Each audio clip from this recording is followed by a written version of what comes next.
Di antara nikmat bagi seorang pemuda adalah ketika dia tumbuh dalam ibadah kepada Allah Subhanahu wa taala dan dia dipersaudarakan berteman dengan seorang ahlus sunnah wal jamaah yang membimbingnya, menggandengnya kepada tuntunan sunnah Rasulullah sallallahu alaihi wasallam.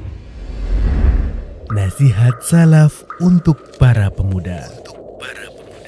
Bismillah, ikhwatal iman rahimani wa rahimakumullah. Di antara wasiat salaf kepada para pemuda, sebagaimana diriwayatkan oleh Hammad bin Zaid rahimahullah, ketika beliau menyampaikan, kami menjenguk Anas bin Sirin rahimahullah ketika beliau sedang sakit, dan kemudian beliau berpesan, ittaqullah ya ma'syarasy syabab, unzuru mimman ta'khuduna hadhil ahadits fa innaha min dinikum. Bertakwalah kalian wahai para pemuda dan perhatikan dari siapa kamu mengambil hadis-hadis ini, karena hadis itu bagian dari agama kalian. Ini wasiat yang luar biasa. Wasiat terutama kepada para pemuda yang menuntut ilmu agama, bahwa ketika Anda mengambil ilmu agama, tidak ada sumber yang benar di dalam belajar agama kecuali Al-Quran dan hadis Nabi Sallallahu Alaihi Wasallam. Dan tidak semua hadis bisa diterima. Ada hadis yang sahih, ada yang lemah, yang dhaif, ada yang bahkan maudhu dan palsu. Dan mudahnya beredar melalui media sosial yang ada ini, begitu gampangnya hadis disebarkan ke sana kemari, maka menyebarkan dengan mudahnya hadis-hadis lemah dan palsu di kalangan masyarakat, di kalangan para pemuda.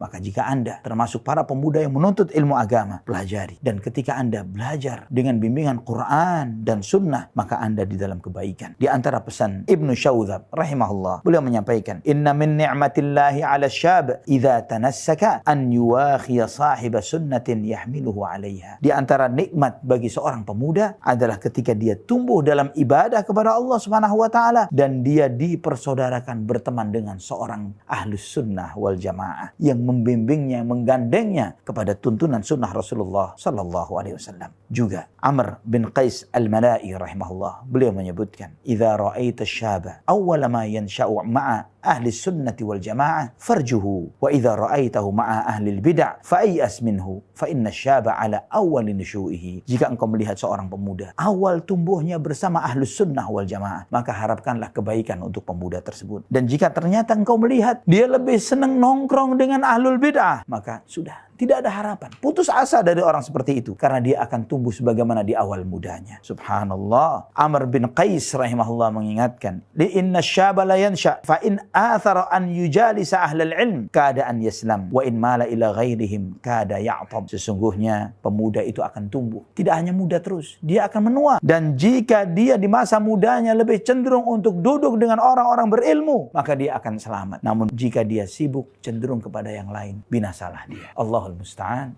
wala haula wala quwata illa billah.